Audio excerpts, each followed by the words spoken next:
Familia, que el Eterno los bendiga.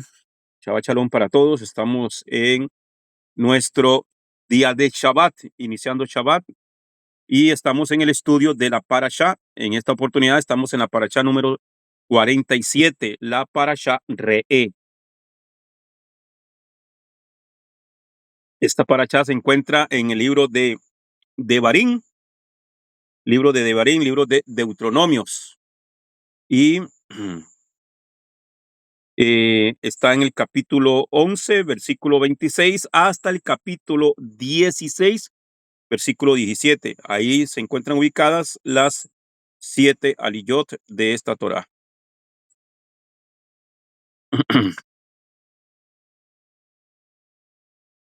Bien, amados. La palabra re'e significa mira u observa. Es una raíz, en su raíz implica más que solo ver físicamente. Invita a una percepción profunda y espiritual.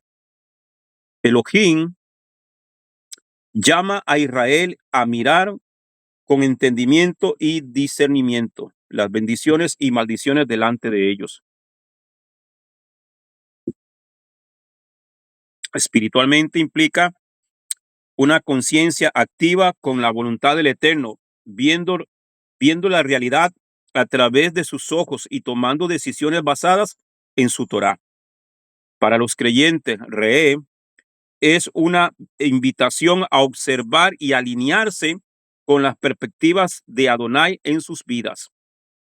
Es más fuerte que Shema. Re'e es más fuerte que decir Shema. Porque, porque el Shema habla de oír, amén, y obedecer.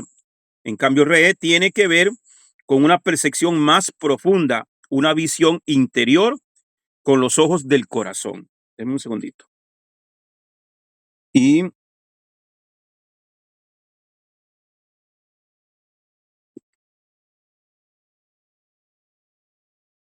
la Parashá Re'e presenta a Israel, al pueblo, la elección entre la bendición por la obediencia y la maldición por la desobediencia. Elohim instruye sobre la centralización del culto en el lugar que él elegirá, la destrucción de la idolatría, las leyes alimentarias sobre animales puros e impuros y el diezmo.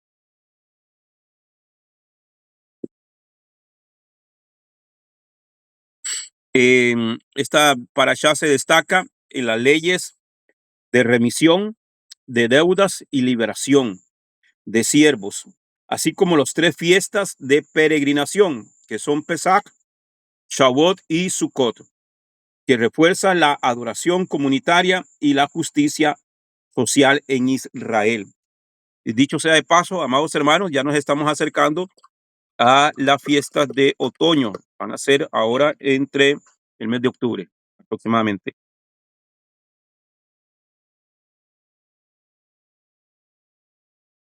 Vamos a leer la primera aliyá de Barín, Deuteronomios capítulo 11, versículo 26 al 28. Se encuentra aquí esta primera aliyá. Dice, observa. Ahí dice la palabra re, observa. Hoy pongo delante de vosotros una bendición y una maldición. La bendición, si escuchas los mandamientos de Hashem, vuestro Dios, que os ordeno hoy.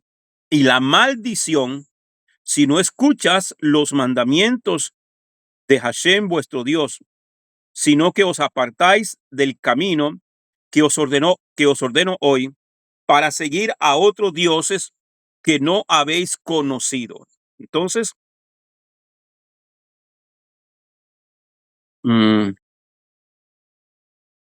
aquí vemos, amados hermanos, que Adonai presenta dos opciones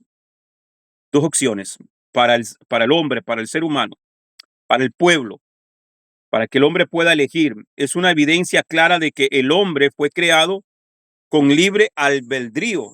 esta palabra como tal no aparece en la Torá, pero sí su implicación. Siempre pone al hombre a escoger. En este caso le está diciendo a Israel, aquí les pongo la bendición y la maldición. La bendición va a venir a su vida por consecuencia de guardar la Torá, de cumplir sus mandamientos, de ponerlos por obra. Y lo contrario es la maldición, por consecuencia de la desobediencia, desoír los mandamientos de Dios. Esta es la razón por la que esta paracha empieza con la palabra re'e, observa, observa, es ponga atención, es mira, entienda, eso es lo que quiere decir. La observación que debemos hacer es fijarnos en las dos opciones que hay para elegir y luego tomar la decisión correcta. Amén. Entonces, mira, es como cuando te presentan el menú en un restaurante. Usted lo mira, lo lee y después escoge.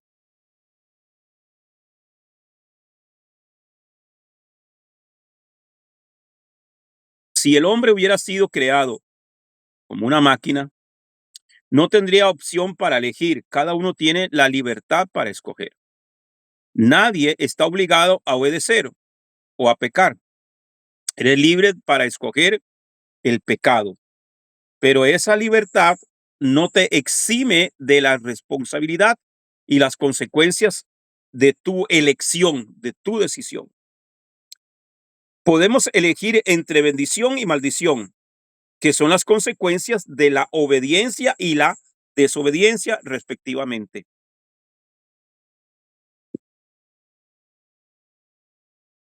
La bendición alcanzará al que obedece y la maldición afectará al que desobedece. La bendición y la maldición son dos fuerzas sobrenaturales que operan en el mundo invisible y se manifiestan en el mundo visible. A base de este versículo, los sabios afirman, todo el que crea en la idolatría es como si hubiera negado toda la Torá. Mm. Y en esto hay que tener un cuidado, hermanos, porque idolatría no es simplemente tener una imagen X ahí y adorarle. Cuando, cuando, cuando uno decide caer en desobediencia, amados hermanos, es idolatría. Amén. Manita Mauro levantó la mano. Sí, señor. ¿Puede Ajá. repetirme eso de la idolatría, por favor? Es que no la escuché bien. Ujú.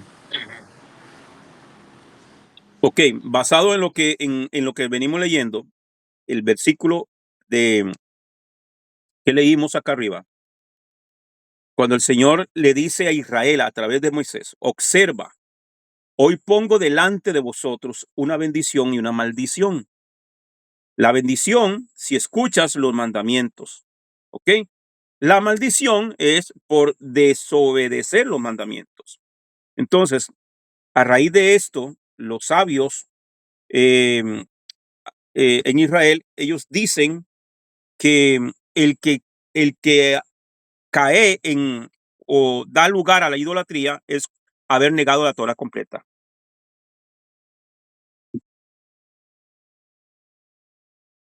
Muchas gracias. Dice, a base de este versículo, los sabios afirman, todo el que crea en la idolatría es como si hubiese negado toda la Torah.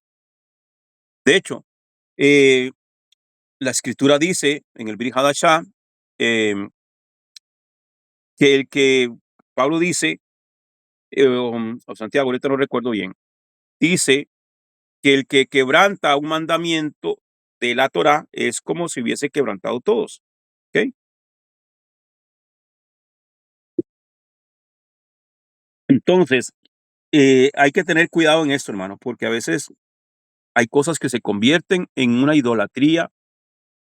¿Qué es una idolatría? No es simplemente hincarse o rezarle a un pedazo de madera o a un cuadro, hermano, y a veces los hijos se convierten en idolatría. Los nietos a veces se van a convertir en idolatría. el esposo, la esposa. ¿Por qué motivo? Porque idolatría es todo aquello que venga a ocupar el primer lugar en mi vida.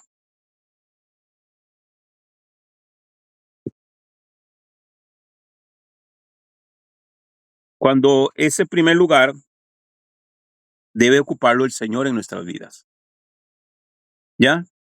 ¿Cuál es nuestra prioridad? ¿Qué es nuestra prioridad? Y, por ejemplo, por eso es que la escritura es tan tajante con el guardar el Shabbat, de santificar el Shabbat. ¿Ya? Entonces, ya sabemos que cuando llega el Shabbat es un stop, es un alto total. Es un alto total a, a nuestros quehaceres cotidianos. ¿Ya? Esos son 24 horas. El Señor dice, ustedes tienen 6 días para trabajar. 6 días para trabajar. Y nos pide congregarnos un día en particular. ¿Ya? Entonces, las congregaciones se suele tener varios días de congregarse, pero hay un día que es obligatorio. ¿Cuál es el día obligatorio? Shabbat. Entonces, cuando nosotros anteponemos al día del Shabbat otras cosas, un cumpleaños, una fiesta, una reunión, un paseo, entonces estamos quebrantando el Shabbat.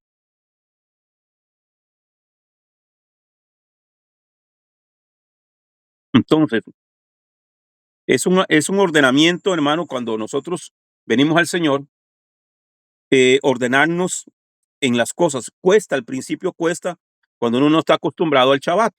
A nosotros nos acostumbraron el domingo.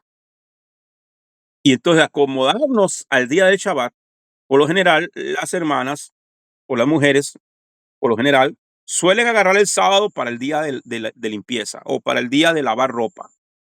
Ahora hay que acomodarlo diferente.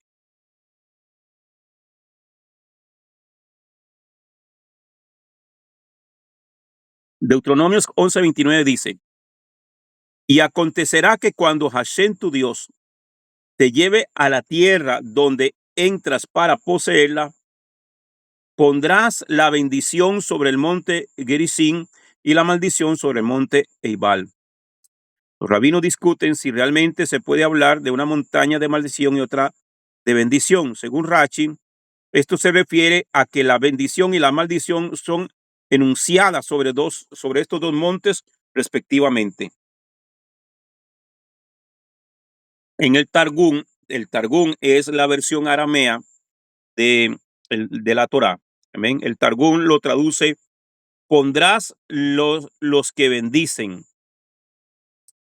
Eh, Nachmanides escribe que la bendición y la maldición no están ligadas a esta o aquella montaña.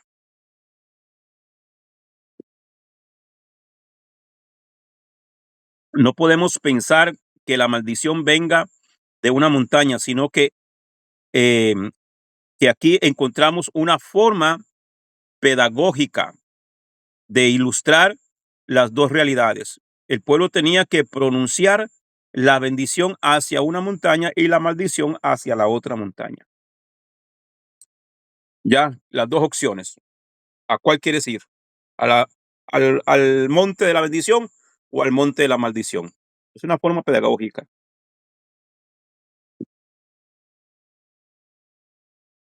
En Devarim 11:30 dice, ¿no están ellos al otro lado del Jardín, más allá hacia la puesta del sol, en la tierra de los cananeos que habitan en el Arabá, lejos de Gilgal, junto a la planicie de Moré? Las dos montañas, Gerizim y Eibal, con toda probabilidad son aquellas que hoy en día tienen los mismos nombres, aunque hubo rabinos como Eliezer que hablaron de dos colinas justamente en el otro lado del jardín. Según Rachi, toda vez que aparece la palabra Jarei, traducido como detrás o tras o más allá, dame un segundito.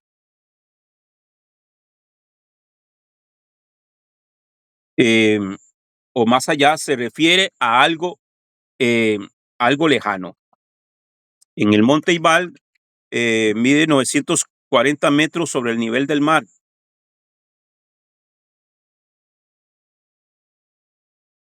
y está al norte, y el monte Gerizim, que mide 880 metros sobre el nivel del mar, está al sur. En el valle, entre los dos montes, se encuentran la ciudad de Siquén. Había una ruta importante que pasa por este lugar que conectaba a Israel. Perdón, se me va esto.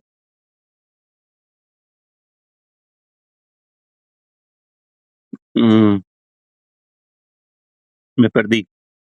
Ok, ya. Dice, había una ruta importante que pasaba por este lugar que conectaba a Israel con el resto del mundo.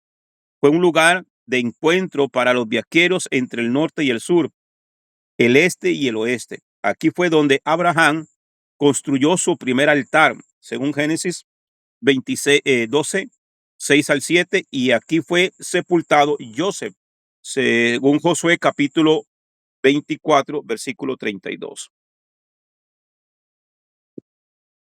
Al colocarse en Siquén, mirando hacia el norte, donde está la montaña Ebal, sobre la cual se pronunció la maldición, la espalda está hacia Jerusalén. Y al voltearse hacia el sur, la montaña de bendición estará delante, y más allá está la montaña escogida por Hashem, el monte de Sión.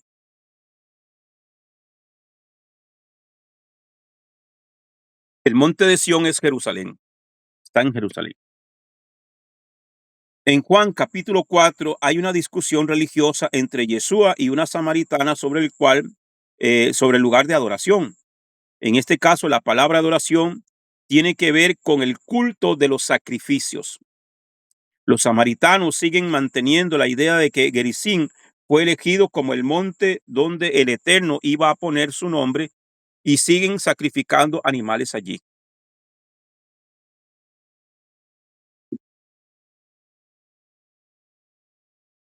Destruyan las imágenes. Eso es un mandamiento que el Señor nos da, de destruir las imágenes idolátricas.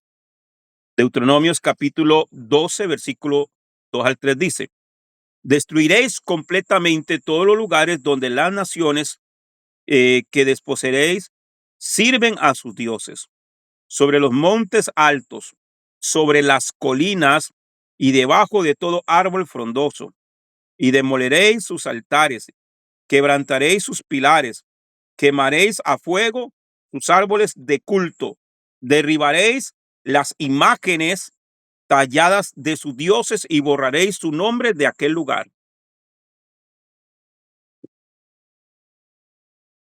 El texto que habla de destruir los lugares de culto pagano y borrar los nombres de los dioses falsos está contrastado con el versículo siguiente que dice: no procederéis así con Hashem vuestro Dios. Ok, el Señor le estaba ordenando a Israel.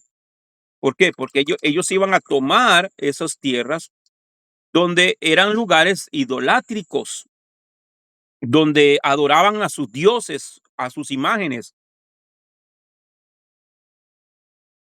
Y Dios no tiene nada que ver, hermano, con los dioses del mundo, con el paganismo del mundo, que desgraciadamente lo vemos metido dentro del ámbito religioso. Amén. Porque pasan todo el año diciendo: soy hijo de Dios, soy siervo de Dios, soy una hija de Dios, soy una adoradora de Dios, pero cuando llegan las fiestas paganas del mundo, lo meten a la iglesia también. Y ahí vemos los árboles de Navidad y vemos todo lo que conlleva la idolatría de este mundo.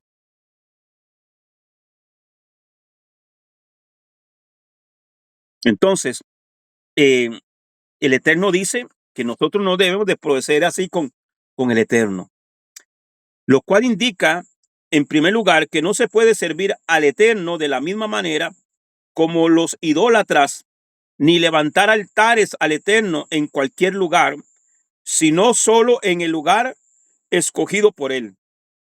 Y cuando está hablando aquí de altares, está hablando de los sacrificios que se iban a hacer dedicados a él.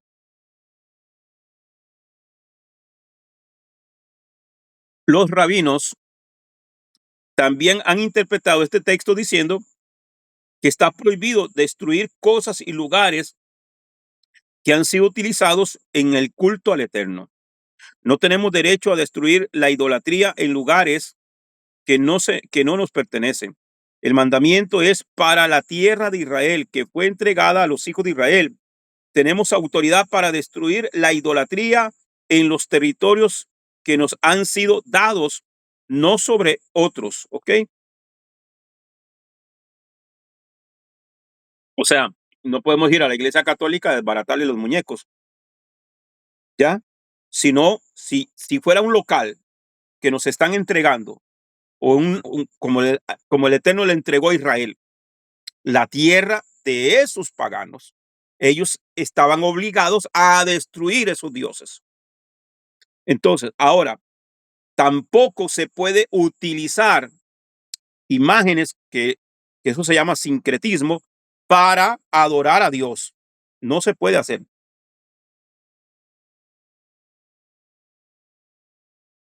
No se puede utilizar, eh, que es la costumbre que tiene el catolicismo como tal. ¿De qué?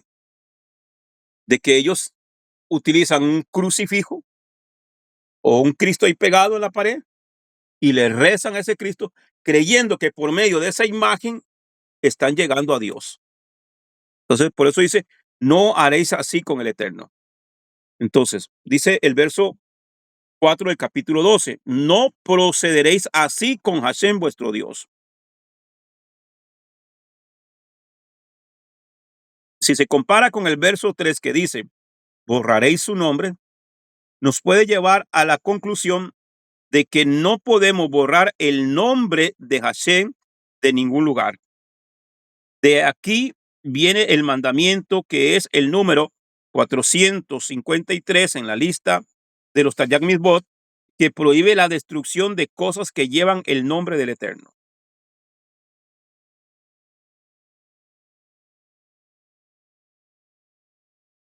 El lugar donde él puso su nombre o el lugar donde él iba a poner su nombre.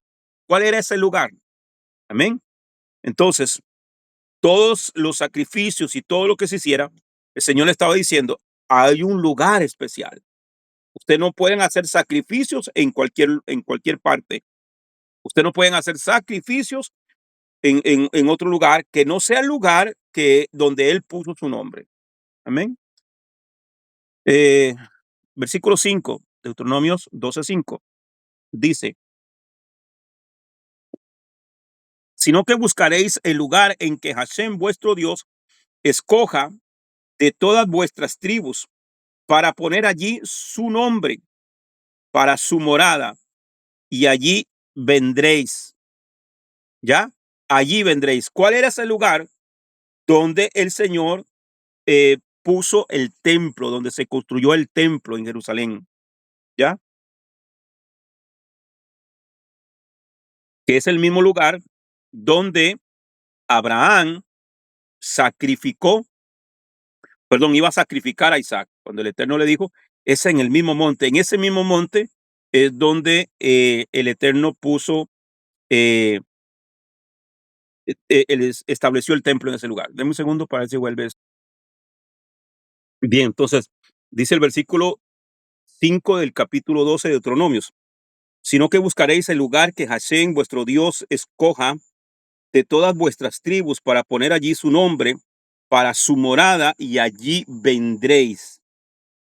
Hay un lugar específico que el Eterno ha escogido para poner allí su nombre. En ningún otro lugar está permitido ofrecerle sacrificios encendidos. Según la Mishnah, en el tratado Megilá 9a, el tabernáculo o el mezcán estuvo en los siguientes lugares. En Gilgal estuvo 14 años. En Shiloh estuvo 369 años, el lugar que más estuvo. En Nob estuvo 13 años. En Gibón, 44 años. En total, 440 años. Esto es cuando estuvieron eh, eh, desde el desierto, ¿verdad?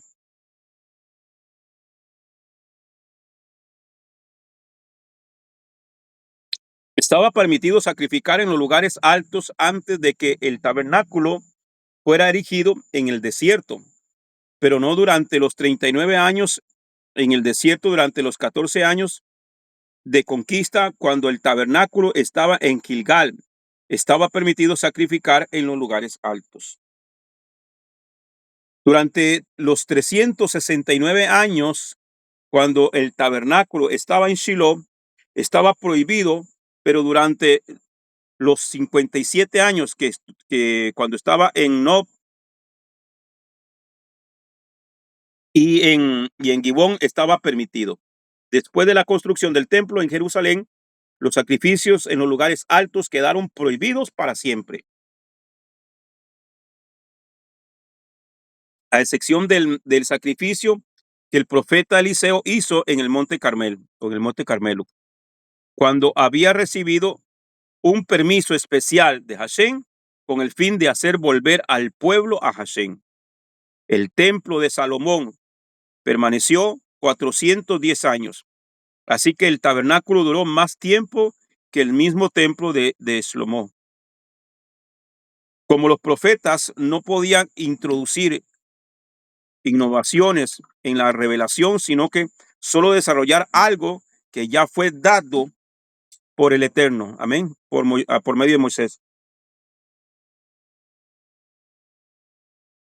Tenemos que preguntarnos dónde en la Torá de Moisés encontramos el lugar escogido por el Eterno para poner allí su nombre permanentemente. Hay dos testimonios acerca de la ciudad de Jerusalén en el Jumás. El primero se encuentra en Bereshit, Génesis capítulo 14, versículo 18, donde habla de Melquisedec, que era rey y sacerdote de Shalem. Amén, rey de Shalem. Shalem es el mismo lugar que Sión, es decir, Jerusalén, según el Salmo 76:2, donde está escrito, que dice ahí, dice, su Mizcán, su tabernáculo está en Shalem, su lugar de morada en Sión. Entonces, decir Shalem, decir Sión y decir Jerusalén es el mismo lugar.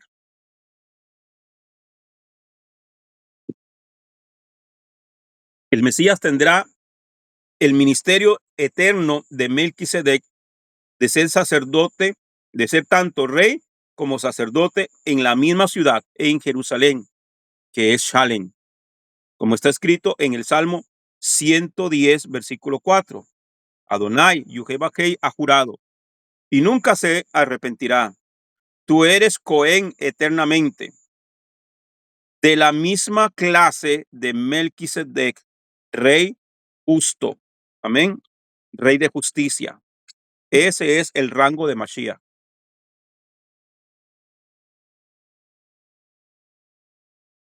El segundo testimonio que tenemos en el Jumás de un lugar escogido por el Eterno para poner allí su nombre permanentemente se encuentra en Génesis capítulo 22, donde habla de la atadura de Isaac sobre el altar en uno de los montes de la tierra de Moriah. Bereshit capítulo 22, verso 14. Dice, y llamó a Abraham a aquel lugar con el nombre del Eterno. Y llamó a Abraham a aquel lugar con el nombre del Eterno. El Eterno mostrará. La otra versión, la del 60 dice que Yahweh proveerá. ¿Ya? La versión hebrea dice mostrará, que es la palabra jireh. Se utiliza tanto para proveer como para mostrar. Como se dice hasta hoy, en el monte de Hashem lo mostrará. ¿Ya? ¿Qué mostrará? Al Cordero. ¿Ya? Cuando le dice, cuando Isaac le pregunta de dónde que está la leña, que está el fuego, bueno, Yahweh se proveerá o se mostrará.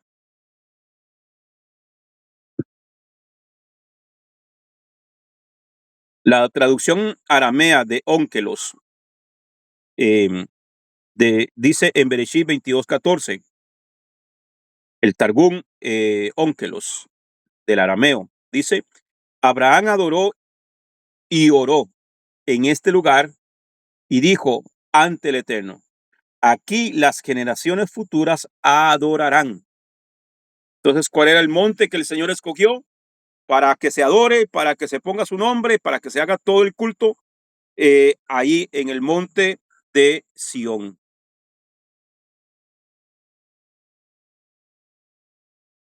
El lugar donde Abraham sacrificó a su hijo Isaac, o donde iba a sacrificar a Isaac, fue un lugar escogido por Hashem. Y esta verdad fue revelada a Abraham y a sus descendientes, de manera que siguen reconociendo hasta hoy que en ese lugar el Eterno lo mostrará. ¿Mostrará qué? Mostrará el eje de todo el plan de redención, la muerte del Cordero. En ese lugar murió Yeshua como sustituto para todos los hombres. Y así Adonai mostró a todo el mundo su justicia completa al perdonar al pecador por sus pecados. En el Midrash, esto es literatura rabínica judía, el Midrash, que son comentarios, en el Midrash, Hagadol 22:15,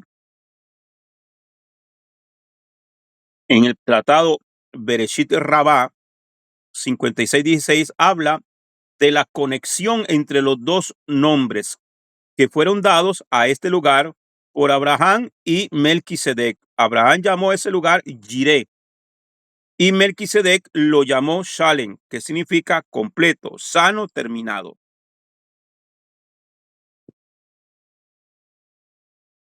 Si se juntan estas dos palabras, se puede formar el nombre Jerusalén, Jerusalén.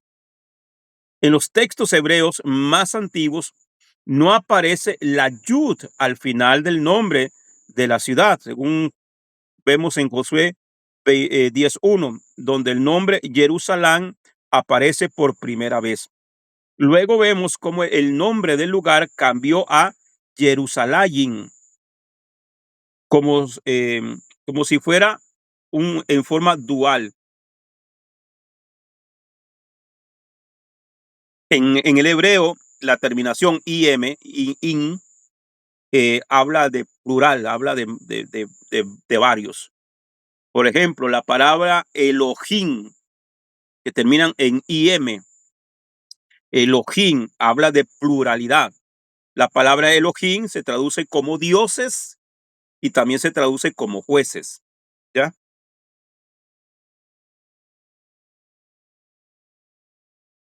¿Será que Hashem así nos muestra que hay dos ciudades llamadas Jerusalén, una terrenal y otra celestial?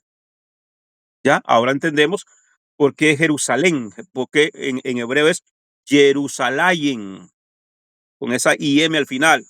Está hablando de dos, la terrenal y la celestial. ¿Ya? Y la nueva Jerusalén, la celestial, es la que desciende del cielo.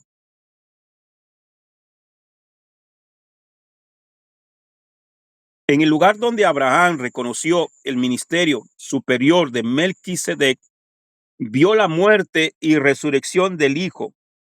Fue luego edificado el templo de Salomón y el segundo templo, que estuvo en pie cuando Yeshua fue enviado al mundo, y será el mismo lugar donde pronto se edificará el tercer templo. En el Salmo 132, versículos del 1 al 5 dice,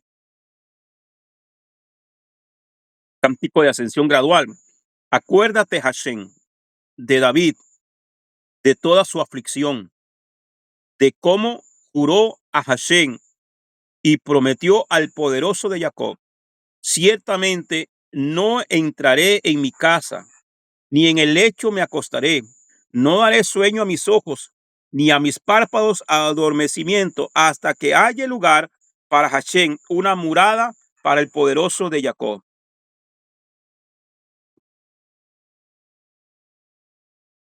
David fue el instrumento, perdón, David fue el instrumento que el Eterno escogió para finalmente fijar el lugar de culto escogido por Hashem.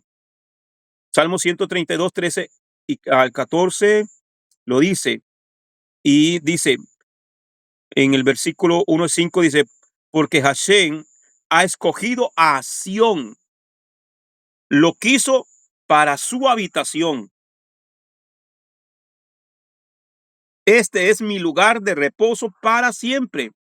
Aquí habitaré porque lo he deseado, porque lo he deseado. Entonces, Jerusalén, por eso es que, hermano, Jerusalén se lo pelea a todo el mundo. Por eso Jerusalén, hay que orar por Jerusalén todo tiempo. Y los que han ido allá a Israel y a Jerusalén, cualquiera dirá que no tiene algo así como espectacular, pero es el lugar que el Eterno escogió. Y por eso Satanás, a través de estos primos árabes y todo eso que hacen y deshacen, hermano, quieren destruirlo a Jerusalén.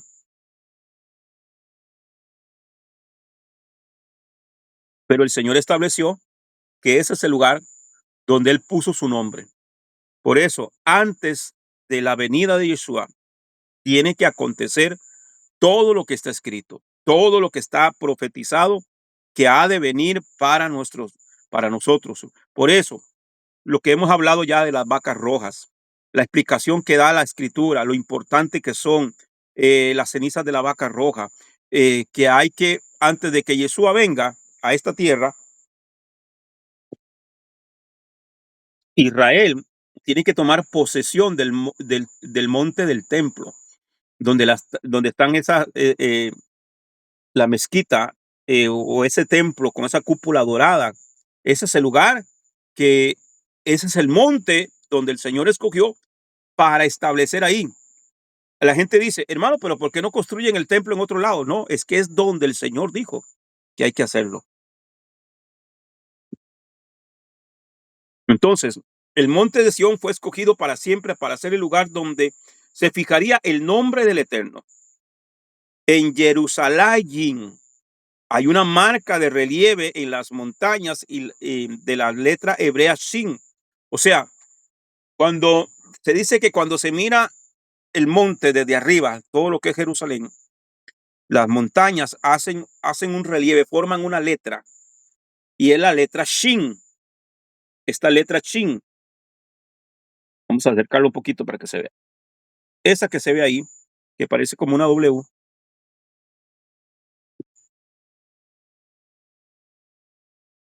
esa es la letra Shin, la primera letra del nombre Shaddai. Shaddai se escribe con esa letra. Amén.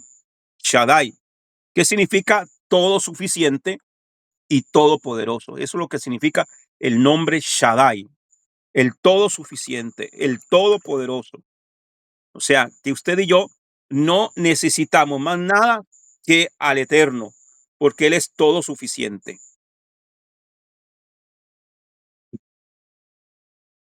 Necesitas consuelo, necesitas perdón, necesitas sanidad, necesitas prosperidad.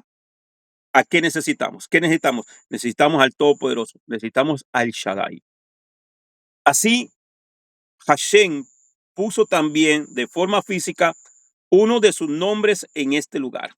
Amén. Físicamente ahí está, ahí dice Shaddai, con esa letra Shin. Entonces, Deuteronomio 12:7.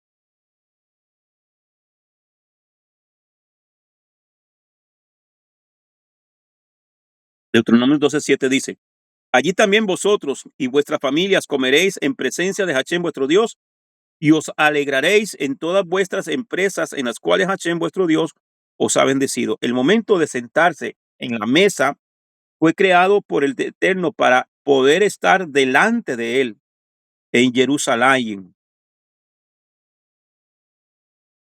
El pueblo aprendió cómo se debe sentar y comer delante del Eterno.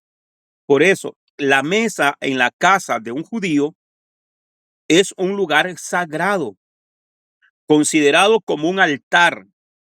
Un judío no se sienta sobre la mesa, o sea, no se va a sentar encima de la mesa. Es una falta de respeto. ¿Ya? ¿Por qué? Porque es considerado un altar, una mesa, porque se come en presencia del Eterno. La mesa es un lugar de encuentro con el Eterno para toda la familia. Por lo tanto, es importante que todos los miembros de la familia coman en los mismos horarios para poder encontrar a Hashem en una comunión familiar. Por eso en Shabbat se acostumbra a hacer una cena. Y si nosotros podemos, hermano, ver que todas las fiestas que el Eterno nos establece, hay comida, hay comida. Pesach, panes sin levadura, es comida. Shavuot, hay comida, es sentarse a la mesa. Amén. Shabbat es sentarse a la mesa, es adorar al Eterno, hacer de todo, y luego se cena, amén, en familia. Eh, eso es la mesa. Entonces es un lugar de encuentro con el Eterno. Entonces,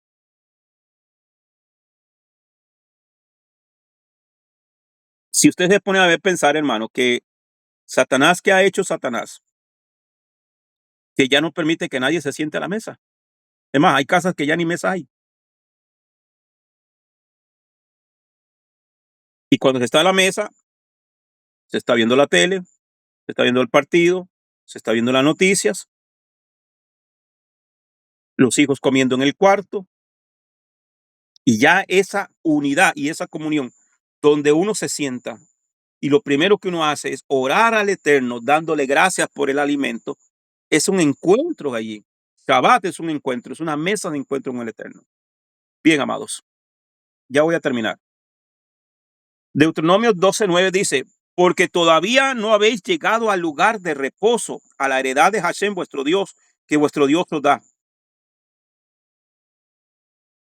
El comentarista Rachi dice: el lugar de reposo se refiere a Shiloh y a la heredad, y la heredad se refiere a Jerusalén. Versículo 10 dice: cuando cruces el Jordán, y habitéis en la tierra que Hashem vuestro Dios os da en heredad, él os dé descanso de todos vuestros enemigos alrededor de vosotros, para que habitéis seguros. Entonces sucederá que el lugar que Hashem vuestro Dios escoja para morada de su nombre, allí traeréis todo lo que yo os mando. ¿Cuál es ese lugar? Ok, el templo en Jerusalén. Vuestros holocaustos, vuestros sacrificios, vuestros diezmos y la ofrenda alzada de vuestra mano.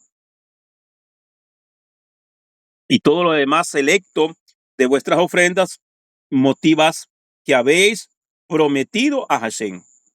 La Torá establece de manera profética el momento cuando iba a ser establecido el lugar permanente para el nombre del Eterno. Vemos este texto que tenía que ser no solamente después de la conquista de 14 años bajo Yehoshua, a Josué, sino después de que el pueblo de Israel estuviera en paz, tuviera paz de todos los enemigos alrededor. Esto no sucedió hasta el tiempo del rey David, que hizo muchas guerras y subyugó a todos los pueblos enemigos de Israel, según Primero de Crónicas 18:20. Samuel dice en el capítulo 7 de Segundo de Samuel, versículo 1 y 2, dice: sucedió que cuando el rey ya moraba en su casa y Hashem le había dado descanso de sus enemigos por todos lados, el rey dijo al profeta Natán: Mira, yo habito en una casa de cedro, pero el arca de Dios mora en medio de unas cortinas. Entonces, eh, David decía, yo vivo en un palacio. Y como es el arca de la alianza que representa la presencia de Dios, va a estar en tienda. Y él propuso en su corazón, motivado por el Eterno, para construir la casa Adonai. En Primero de Crónicas, en capítulo 21-22, se habla de la compra del campo donde el templo iba a ser edificado al norte de la ciudad de David. Pero aunque el rey David tenía el gran deseo de construir el templo, no pudo hacerlo por causa de que había derramado mucha sangre. Por eso su hijo Salomón fue escogido para llevar a cabo esta obra magnífica, como está escrito en Primero de Crónicas 22:8-10. Dice,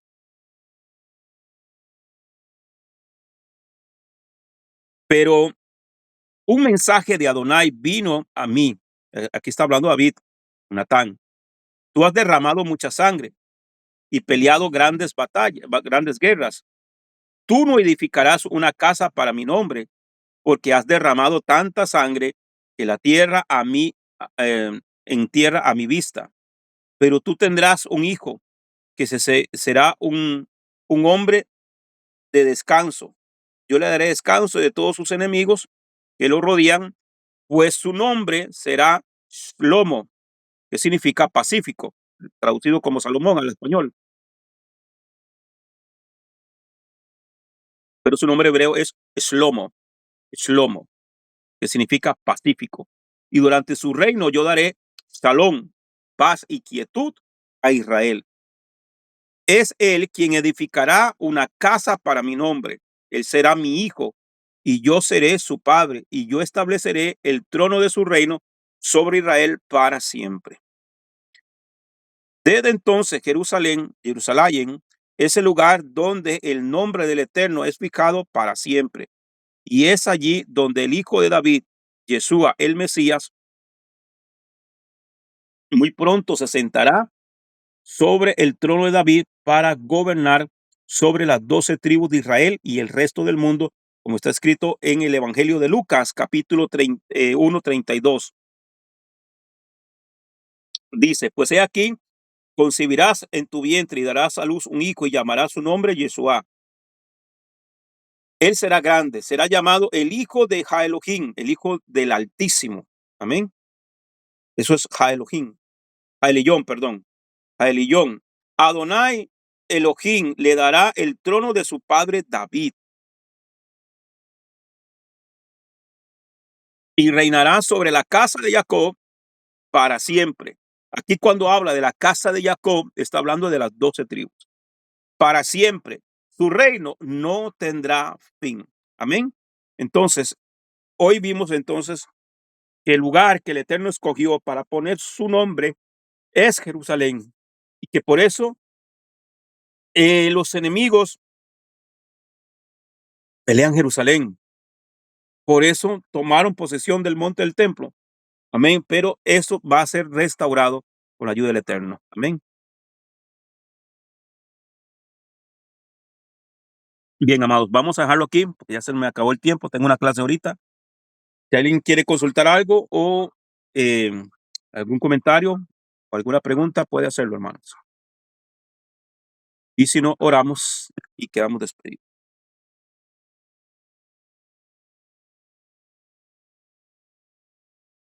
Oramos entonces, amados. Bien, vamos a orar entonces y damos gracias al Padre. Sí, hermana. Yo tengo una dudita. Ajá. Creo que yo he escuchado, ¿verdad? Que Yeshua va a llegar a ser a reinar, a ser el rey, digamos, a reinar, y no va a ser el sacerdote. Pero usted ahora dijo ahí que que él iba a ser rey y sacerdote en el orden de Melquisedec. Ok, entonces recordemos que el sacerdocio en la tierra es sacerdocio levítico. Ok, y el levita, el sacerdote no puede ser rey aquí en la tierra. Yeshua no puede ser sacerdote en el orden de Leví, porque él no es levita, él es de la casa de Judá. Ya, él no es de la tribu de no, Leví. Por eso pero es sí que puede ser. el reinado y el sacerdocio de Yeshua es conforme al orden de Melquisedec, no al orden Ya levítico. entendí, ¿Ya? ya entendí, sí. Sí, porque él Ujú, es de la tribu de Judá, no puede ujú. ser de la, ajá, Ya, ya entonces, entendí. Muchas ya, gracias. amén. Perfecto, amados. Bien, amados, oramos porque tengo una clase de ahorita y tengo que ir a ver cómo hago ahí ese reguero que tengo. Bien, oramos. Baruch atah Adonai Eloheinu melech haolam, asher natan lanu et torato Torah emet, behaye olam natan betujenu. Baruch atah Adonai, divrei ha-Torah. Bendito eres tú, Adonai, Elohim nuestro, soberano del universo, que nos has entregado su Torah, una Torah de verdad, y que ha implantado en nuestro interior la vida eterna. Bendito eres tú, Adonai, donador de la Torah. Amén y amén. Shabbat shalom, familia. Feliz noche, que el Eterno me lo bendiga. Shabbat shalom. Shabbat shalom, shabbat shalom.